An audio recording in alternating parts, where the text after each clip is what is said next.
ورسله لا نفرق بين أحد من رسله وقالوا سمعنا وأطعنا غفرانك ربنا وإليك المصير. وقال رسول الله صلى الله عليه وسلم والذي نفس محمد بيده لا يسمع بي أحد من هذه الأمة يهودي ولا نصراني ثم يموت ولم يؤمن بالذي أرسلت به إلا كان من أصحاب النار. رواه مسلم. او کما قال علیہ الصلاۃ والتسلیمات. محبت سے درود شریف پڑھ لیجیے. محترم بزرگوں اور عزیز بھائیوں، گزشتہ جمعۃ المبارک کی گزارشات میں وحی ربانی اور منصب رسالت کی اہمیت اور ضرورت پر قرآنی آیات اور رحمت کائنات صلی اللہ علیہ وسلم کے ارشادات کی روشنی میں چند باتیں عرض کی گئی. آج ہم اس بات کو سمجھنے کی کوشش کریں گے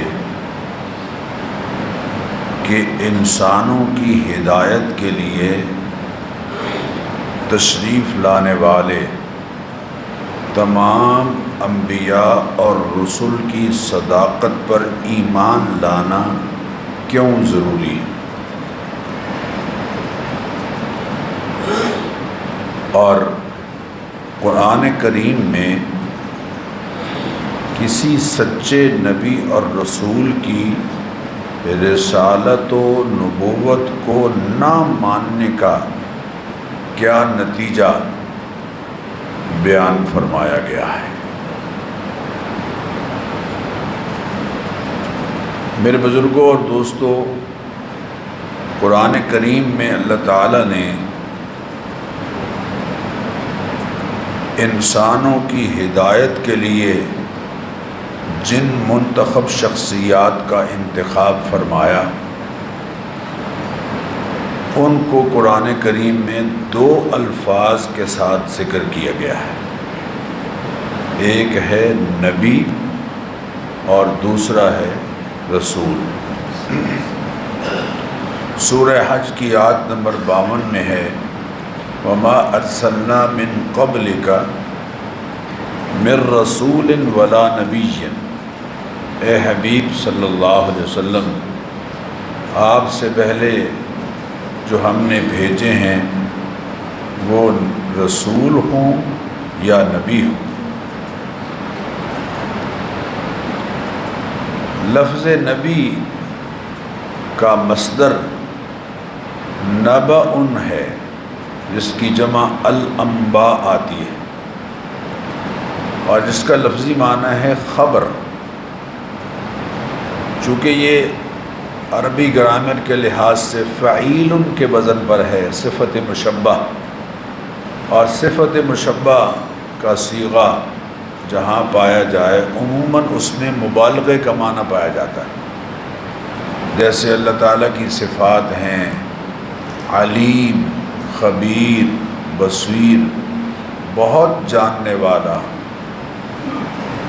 بہت خبر رکھنے والا، بہت دیکھنے والا.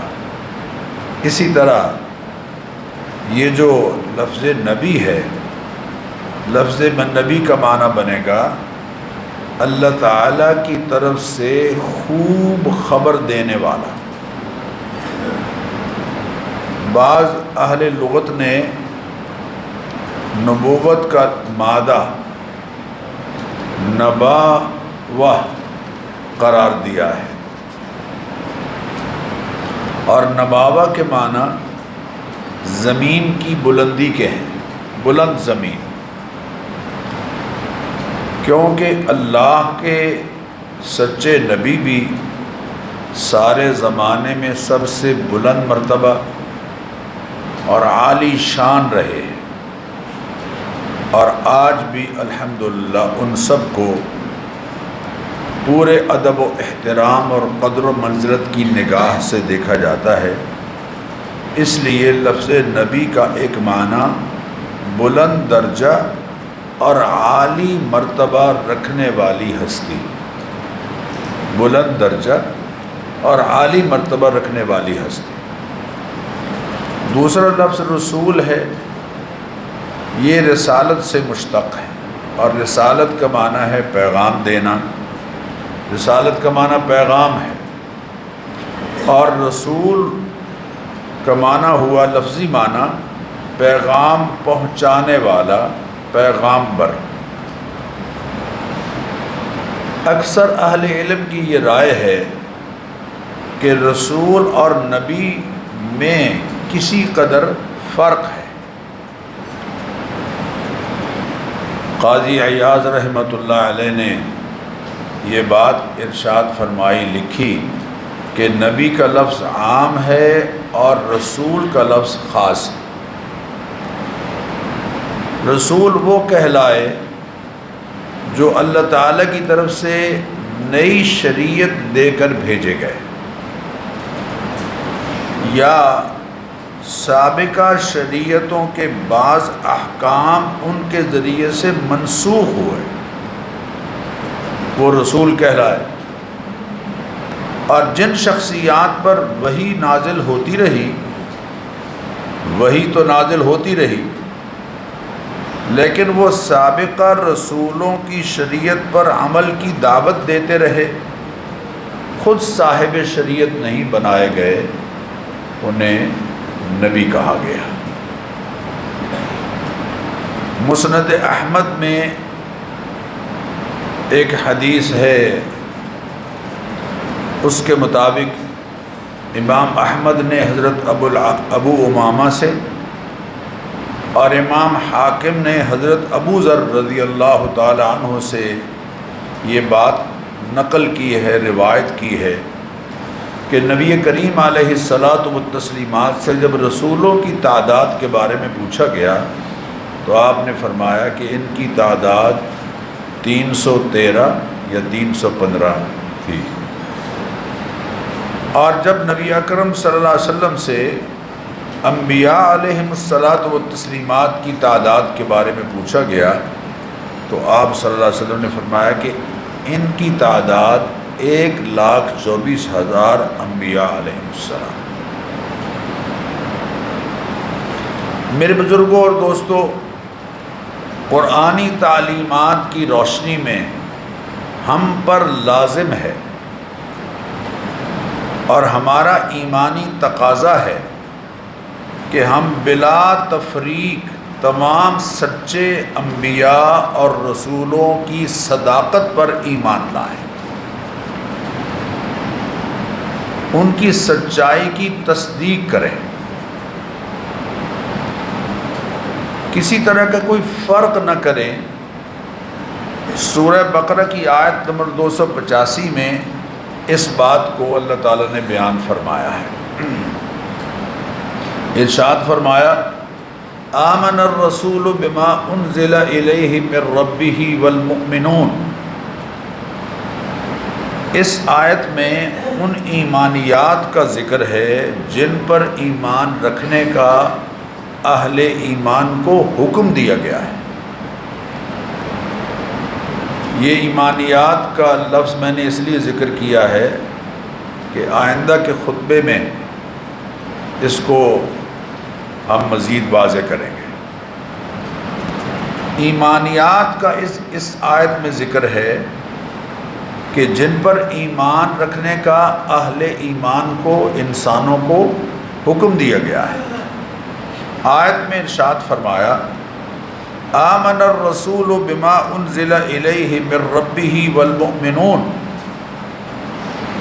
اللہ کے رسولوں نے ان حقائق کی تصدیق کی جنہیں ان کے رب نے ان پر اتارا، اور صاحبان ایمان بھی ایمان لائے۔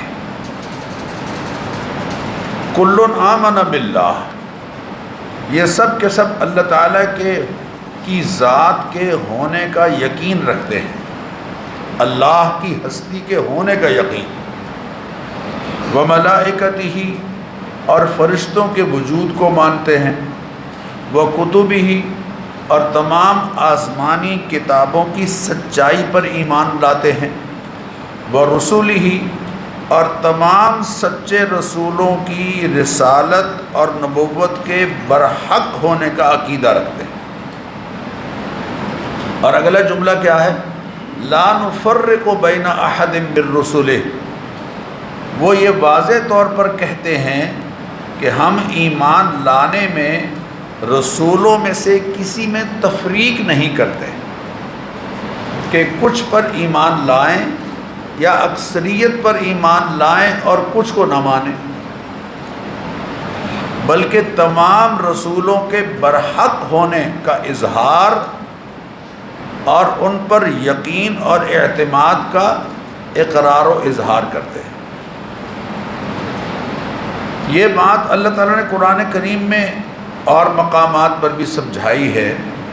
سورہ حدید کی آیت نمبر 19 میں ارشاد فرمایا، والذین آمنوا باللہ ورسلہ اولئک هم الصدیقون والشہداء عند ربہم، جو لوگ اللہ پر ایمان رکھتے ہیں اور تمام رسولوں کی رسالت پر ایمان رکھتے ہیں، یہی لوگ اپنے رب کے ہاں کامل ایمان والے اور کامل صدق و صفا والے ہیں۔ یعنی والشہداء عند ربہم، اور اپنے دعوی ایمان کی صداقت پر اپنے وجود کو گواہ بنائے ہوئے۔ اللہ اکبر، اللہ اکبر، ان کا مرتبہ کتنا بلند ہے۔ صحیح بخاری میں، صحیح بخاری کی حدیث نمبر 3256، حضرت ابو سعید خدری فرماتے ہیں نبی کریم علیہ الصلاۃ والتسلیمات نے ارشاد فرمایا، ان اہل الجنۃ لیتراءون اہل الغرف من فوقہم، جنتی لوگ اپنے سے اوپر کے بالا خانوں میں کچھ موجود جنتیوں کو اس طرح سے دیکھیں گے، کما تتراءون الکوكب الدری الغابر فی الافق من المشرق او المغرب، جیسے تم چمکتے ہوئے مشرقی یا مغربی ستارے کو آسمان کے کناروں پر دیکھتے ہیں۔ یہ درجات میں ان کی فضیلت کی وجہ سے ہوگا، وہ اتنے بلند درجے میں ہوں گے کہ تمہیں ایسے لگے گا جیسے ستارے ہیں۔ ان کے درمیان درجات کا جو فرق ہے ان جنتیوں اور ان کے درمیان، یعنی عام لوگوں سے، عام جنتیوں سے ان کے اس قدر درجات بلند ہوں گے جیسے کوكب ستارہ نظر آتا ہے۔ قالوا یا رسول اللہ تلک منازل الانبیاء لا یبلغها غیرہم، صحابہ نے عرض کیا اے اللہ کے پیارے حبیب صلی اللہ علیہ وسلم، یہ انبیاء علیہم الصلاۃ والتسلیمات کے درجے ہوں گے جن کو دوسرے لوگ حاصل نہیں کر سکیں گے؟ تو قال، نبی کریم علیہ الصلاۃ والتسلیمات نے فرمایا، بلا، ہاں کیوں نہیں، انبیاء کے درجے تو بلند ہیں ہی ہیں، بل والذی نفسی بیدہ رجال آمنوا باللہ، لیکن اس ذات کی قسم کہ جس کے قبضے میں میری قدرت، میری جان ہے، اس ذات کی قسم کہ جس کے قبضے میں میری جان ہے، اللہ کی ذات عالی پر پوری سچائی کے ساتھ ایمان لانے والے، وصدق المرسلین، اور جنہوں نے انبیاء اور پیغمبروں کی صداقت پر پوری طرح سے یقین اور اعتماد کا اور ایمان کا اظہار کیا، وہ لوگ بھی اس درجے کو پائیں گے۔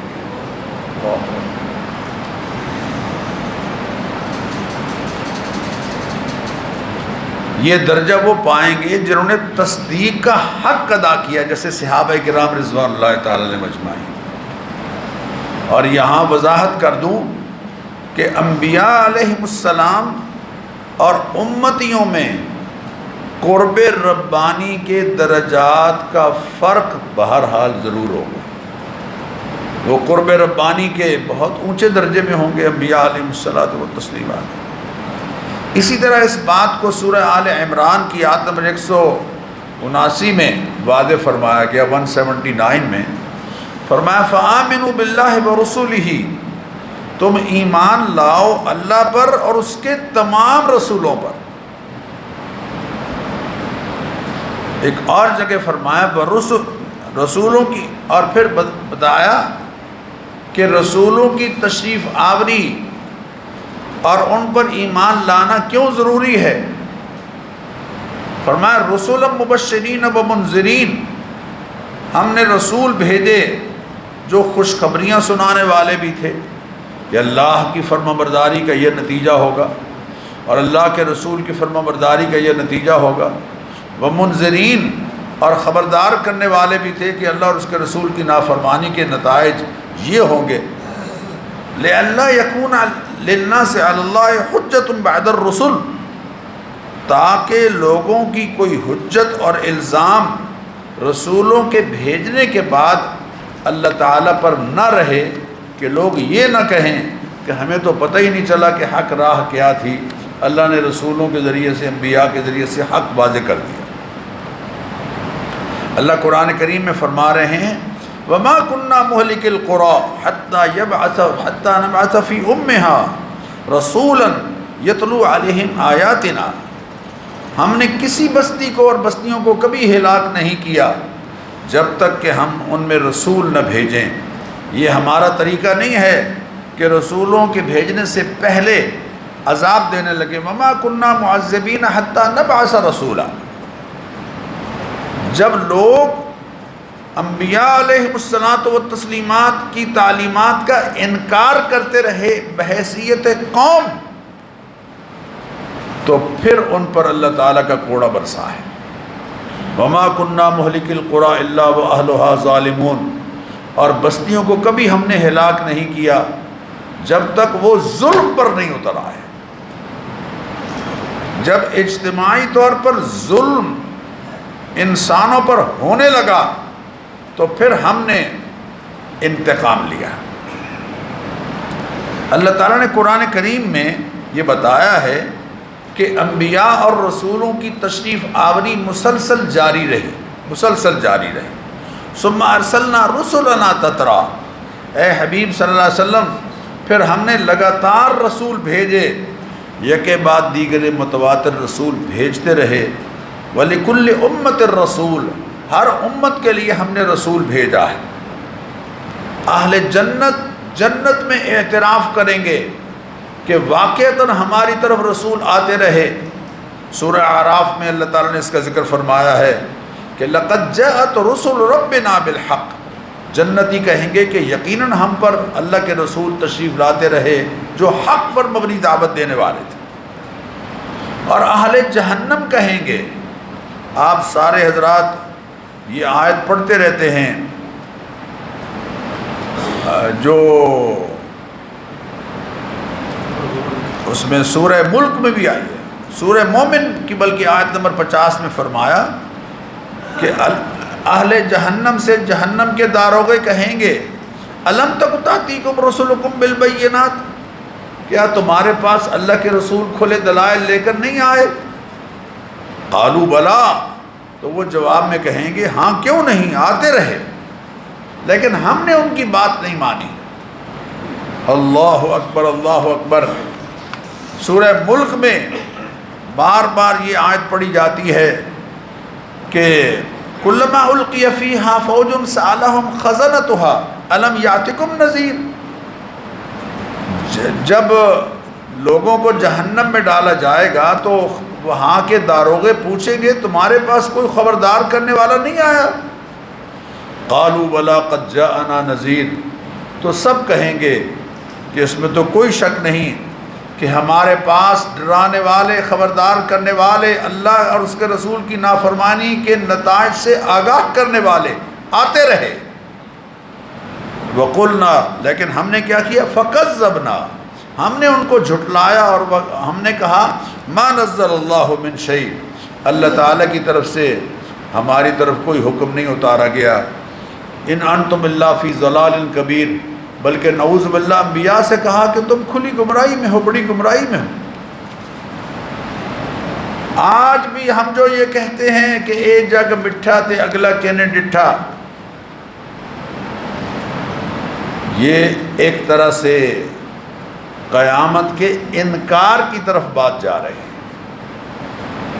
قالوا لو كنا نسمع او نعقل ما كنا فی اصحاب السعیر، اس وقت یہ کہیں گے کہ کاش ہم کان دھرتے، بات سنتے، غور سے توجہ سے اللہ اور اس کے رسول کی بات، قرآن و سنت کی بات سنتے، او نعقل، یا کم از کم عقل سے ہی کام لیتے کہ ہمارے نفع نقصان کی باتیں اچھی طرح سے سمجھ آئیں، تو ما کنا فی اصحاب السعیر، آج ہم جہنمی میں شمار نہ ہوتے۔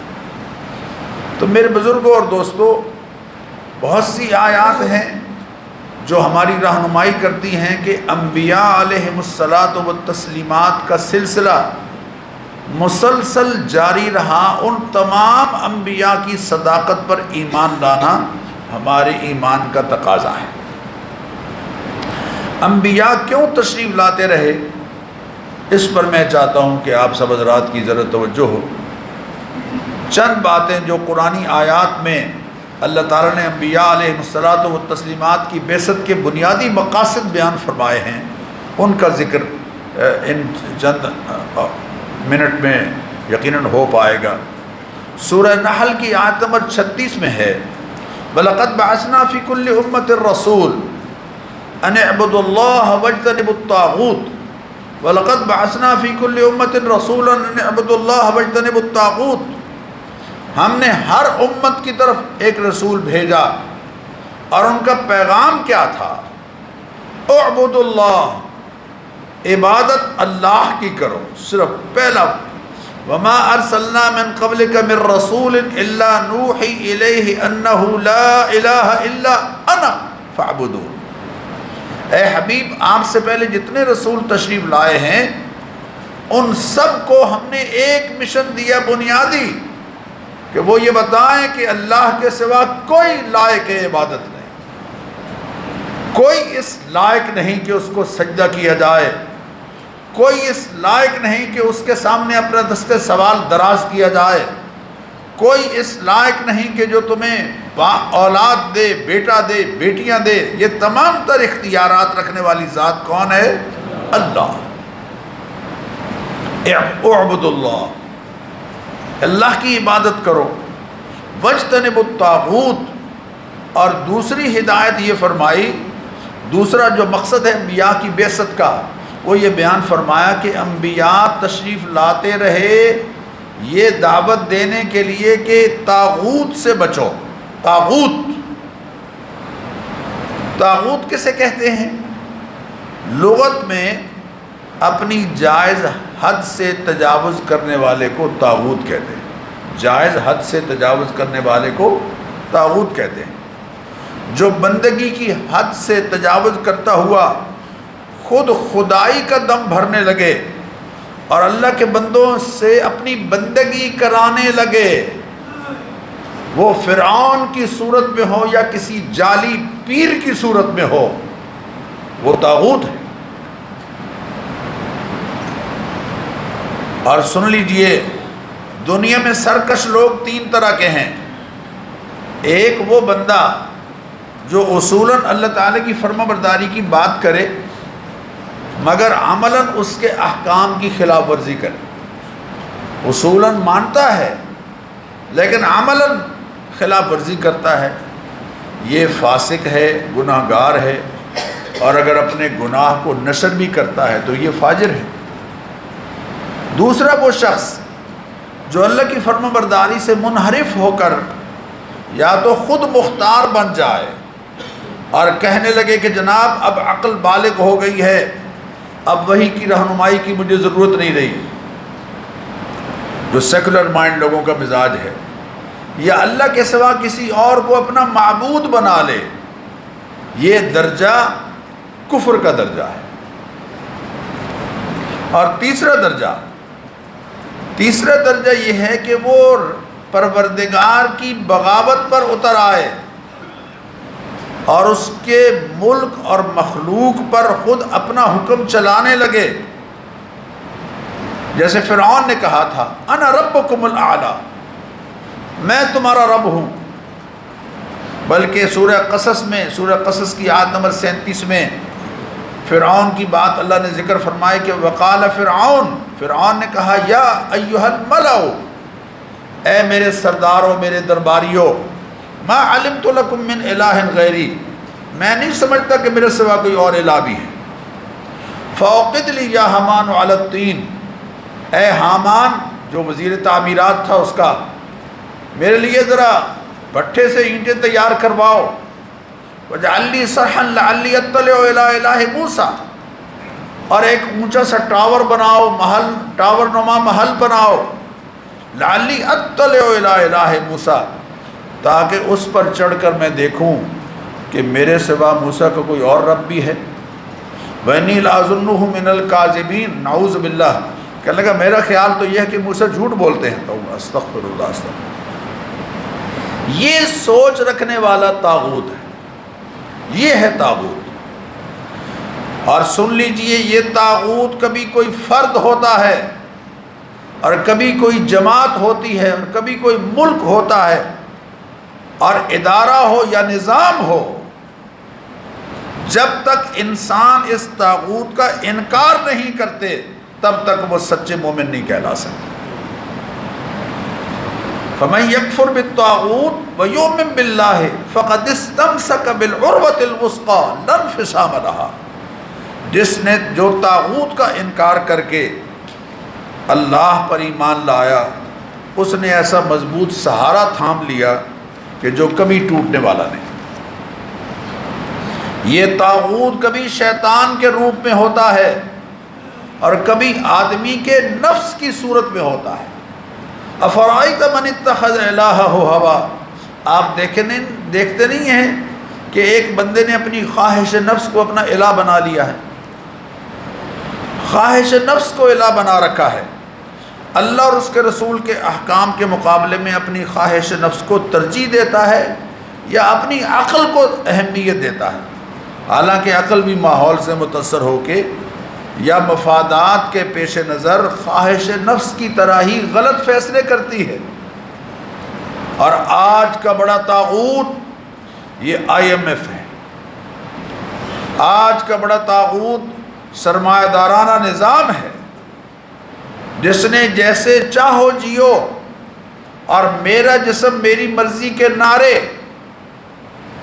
ان نعروں پر انسانوں کو لا کھڑا کیا ہے. یہ طاغوت ہے.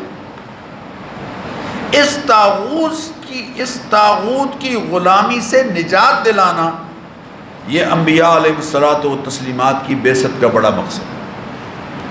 حضرت موسیٰ علیہ الصلوۃ والتسلیمات کے بارے میں قرآن کریم میں فرمایا کہ ان سے ہم نے کہا کہ فاتیا، جاؤ فرعون کے پاس اور اس سے کہو ان ارسل معنا بنی اسرائیل، بنی اسرائیل کو اپنی غلامی سے آزاد کر کے ہمارے ساتھ روانہ کرو.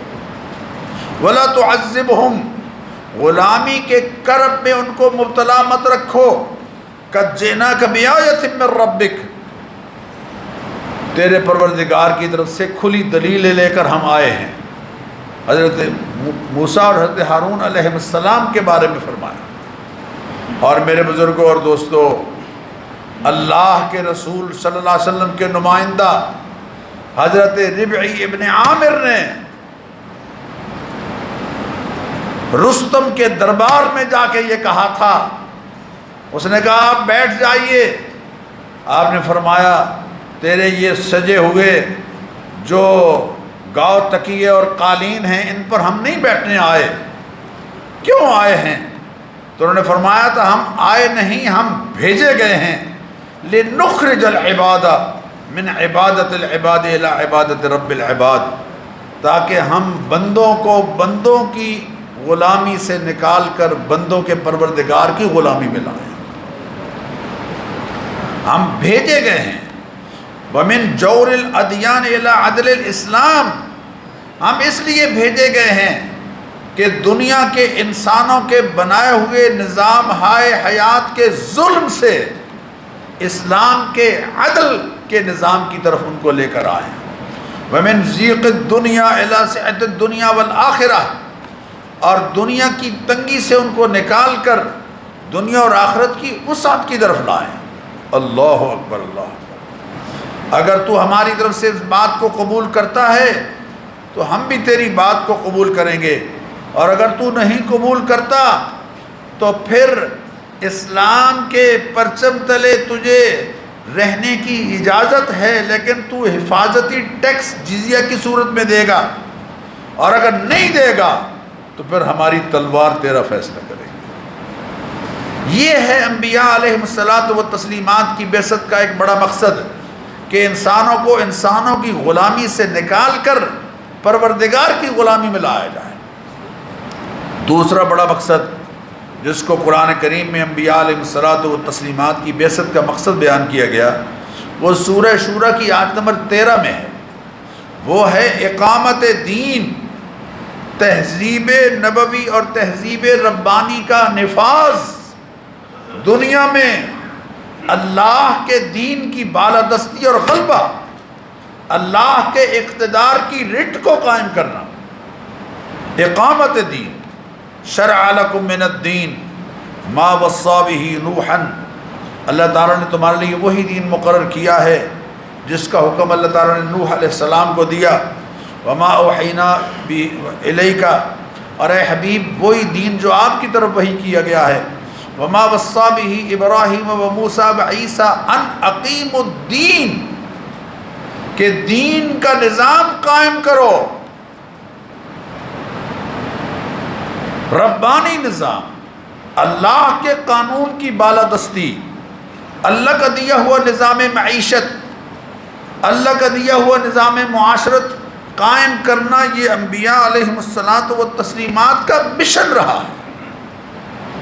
آج سادہ لو مسلمان یہ کہتا ہے کہ دینداراں دا کی کام ہے سیاست ہے۔ حدیث میں ہے نبی کریم علیہ السلام نے فرمایا کانت بنو اسرائیل تسوسہم الانبیاء، بنی اسرائیل میں انبیاء علیہ الصلاۃ والتسلیمات سیاست کرتے تھے۔ کیا مطلب؟ انبیاء علیہ الصلاۃ والتسلیمات ملکی نظام کو اللہ کی ہدایات کے مطابق چلاتے تھے۔ کلما ہلک نبی، جب ایک نبی دنیا سے رخصت ہوتے تو دوسرے نبی ان کی جگہ لیتے۔ اور تیسرا جو بنیادی مقصد قرآن کریم میں اللہ تعالیٰ نے انبیاء علیہ الصلاۃ والتسلیمات کی بعثت کا بیان فرمایا ہے، وہ ہے انصاف کی بالادستی اور بے لاگ عدل کا قیام۔ کیونکہ کفر سے تو ریاستیں اور سلطنتیں چل جاتی ہیں، ظلم سے نہیں چلتی۔ ظلم کا خاتمہ اور عدل کا قیام۔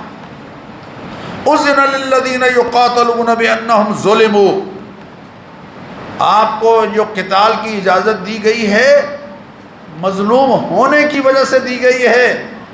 وَإِنَّ اللَّهَ عَلَىٰ نَصْرِهِمْ لَقَدِيرٌ الَّذِينَ أُخْرِجُوا مِن دِيَارِهِمْ، ان کا جرم صرف یہ ہے کہ اِلَّا يَقُولُوا رَبُّنَا اللَّهُ، ہمارا رب اللہ ہے۔ یہ اللہ کو رب ماننا یہ جرم بن گیا ہے۔ ایسے لوگ کہ جنہوں نے اس کو جرم بنا دیا، ان کے مقابلے میں کھڑے ہونا، یہ انبیاء علیہ الصلاۃ والتسلیمات کے بعثت کا ایک بڑا مقصد قرآن کریم میں بیان کیا گیا۔ سورہ حدید کی آیت نمبر 25 میں ہے لقد ارسلنا رسلنا بالبینات، الفاظ پر ذرا غور کیجئے۔ لقد ارسلنا رسلنا بالبینات، ہم نے کھلے دلائل دے کر رسولوں کو بھیجا۔ وَأَنزَلْنَا مَعَهُمُ الْكِتَابَ وَالْمِيزَانَ، اور ان کو دستور حیات بھی دیا، کتاب کی صورت میں دستور حیات، والمیزان، اور عدل کا نظام بھی دیا۔ لِيَقُومَ النَّاسُ بِالْقِسْطِ، تاکہ لوگ عدل و انصاف پر قائم رہیں، ظلم کا خاتمہ ہو۔ لا ترکنوا الی الذین ظلموا، الفاظ پر غور کیجئے۔ لا ترکنوا الی الذین ظلموا، خبردار کسی خاندانی اور کسی سیاسی یا کسی اور رجحان کی وجہ سے ظالموں کی طرف اپنا جھکاؤ مت ہونے دینا۔ فتمسکم النار، جہنم کی آگ تمہیں چھو لے گی، وما لکم من دون اللہ من اولیاء، اور اللہ تعالیٰ کے سوا تمہارا کوئی مددگار نہیں ہے، ثم لا تنصرون، پھر تمہاری مدد نہیں ہوگی۔ اور صحیح مسلم میں حدیث ہے، من مشى مع ظالم، جو شخص کسی ظالم کے ساتھ چلتا ہے، اس کا حمایتی بنتا ہے، اس کو ووٹ دیتا ہے، اس کا ممبر بنتا ہے، وَهُوَ يَعْلَمُ أَنَّهُ ظَالِمٌ، اس کو پتہ ہے کہ یہ ظالم ہے، لِيُقَوِّيَهُ، تاکہ اس کا دست و بازو بن جائے، فَقَدْ خَرَجَ مِنَ الْإِسْلَامِ۔ اس کا ترجمہ کون ہے جس کو نہیں آتا ہے؟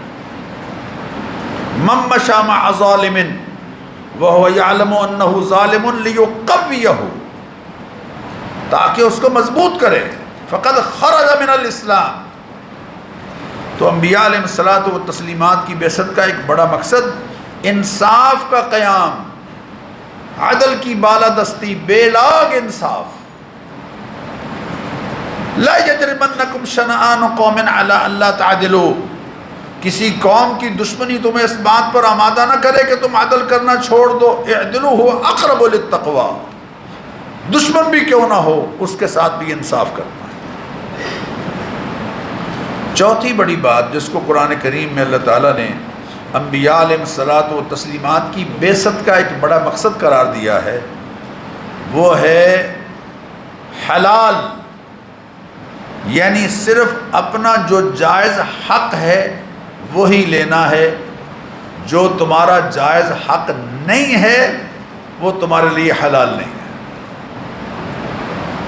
یا ایھا الرسل، سورہ مومنون کی آیت نمبر 51 ہے، یا ایھا الرسل کلوا من الطیبات واعملوا صالحا، اے اللہ کے تمام رسولوں، سب کو حکم دیا گیا، اپنی امتوں کو یہ پیغام دے دیجئے، کلوا من الطیبات، وہ کھاؤ جو تمہارا حق بنتا ہے، حلال پاکیزہ وہ جو تمہارا حق بنتا ہے، اور حلال وہی ہے جو تمہارا حق بنتا ہے، جو تمہارا حق نہیں بنتا وہ تمہارے لیے حلال نہیں ہے۔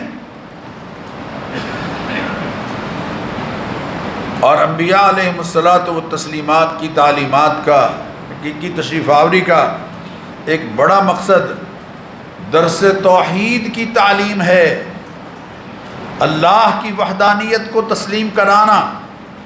سورہ انبیاء میں ہے، وما ارسلنا من قبلک من رسول الا نوحی الیہ انہ لا الہ الا انا، شرک سے لوگوں کو بچاؤ۔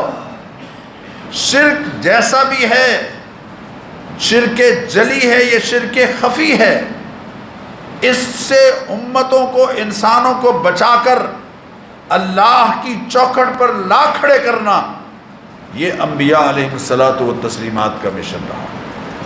اور ان انبیاء کے بارے میں فرمایا کہ ان کی غیر مشروط اطاعت امتیوں پر فرض ہے، وما ارسلنا من قبلک من رسول الا لیطاع باذن اللہ، ہر رسول جو ہم نے بھیجا ہے اس کے لیے ہم نے امتیوں کو یہ حکم دیا کہ اللہ کے حکم سے ان کی اطاعت کرنی ہے، ان کو ماننا ہے، ان کی تعلیمات کو ماننا ہے۔